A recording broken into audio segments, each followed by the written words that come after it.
Hi Peter, thanks very much for allowing me to present who I am and what I'm about. High ticket closing, I don't really align myself with that term. I usually like to call myself a buying facilitator, someone that facilitates a yes or no decision. So it's really important taking a customer from a prospective client to a customer. Okay, if we just think about extending that journey from customer to advocate to promoter to raving fan and the value of a raving fan out there, and particularly a branded human billboard, okay, is what I call them. Let me give an example of that. I used to manage a satellite campus in the infrastructure industry, excavators, loaders, and trucks. 18 weeks on campus, my students spent with me, and at the end of their, or at the graduation, I gave them a high-vis vest with an excavator on the back, the name of the campus, and a phone number. And they used to go out into the workforce, and as well, we used to participate once a year in the largest agricultural field day in the Southern Hemisphere. And I used to have a team of students come back in, all branded as well. And that offset the front end advertising cost for me and generated a lot of clients for free. And I think that's one of the most important components for a person like myself who is interacting with prospective clients. The first touch is to have that vision of where they want to go because, the languaging, your tone, what you say in that interaction is very important in terms of their customer experience when they transition from a prospective client into a customer.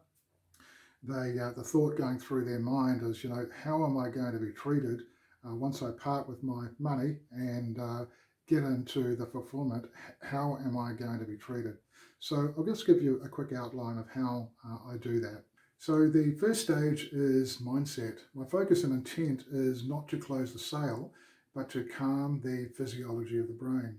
We know that if we try and get a prospective client to make a decision when their brain is in fight, flight, freeze mode, that's almost an impossibility. So what's really important is to, activate your state of being. So if you're focused on calming the physiology of the brain, and that is your sole focus right at the beginning, you yourself have to, be calm as well. So it's in your languaging, it's in your tone. So how I do that is what I call with our first framework is called the right to veto. So I'll say to my prospective client, look, Joe, I don't know if what I have to offer is going to be a good fit for you or your business. So if it's not, just say no. Is that okay? Sure. I say, well, are you sure that you can say no to me? Are you comfortable with that? Yeah.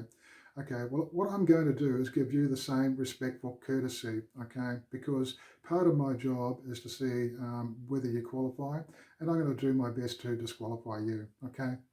So I'm just giving them a little push back, okay? And get them out grabbing for the opportunity. And also, what we've clearly demonstrated in that interaction is respect, courtesy, and with their best interest at heart, giving them the right to veto, as well as calming the physiology of the brain. Okay.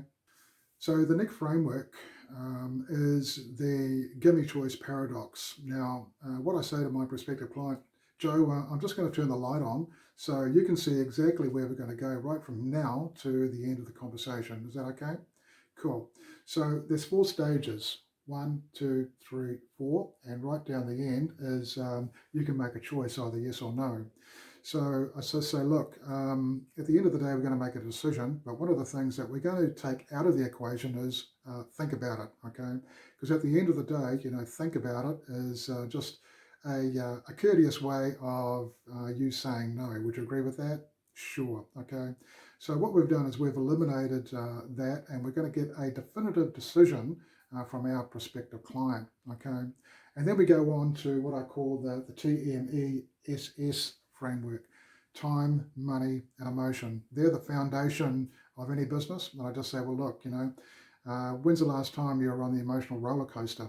And obviously, we just have a little talk about that. And I say, well, look, one of the things about being on that emotional roller coaster is what we call the double S, which is self-sabotage. I may ask you a hard question like, what is your favorite form of self-sabotage? And we have a bit of a discussion about that. Okay, so we start to get into depth and start asking a few hard questions. And then I say, well, look, once we get through that, we go back to time, money, and emotion and say, look, they're going to be a constraint in any business. You agree with that? What's going to be the biggest constraint for you? Time, money, or emotion? And then we have a discussion about time, money, and emotion. So we're getting into the hard questions. So it's about creating a connection and getting into the emotion of it.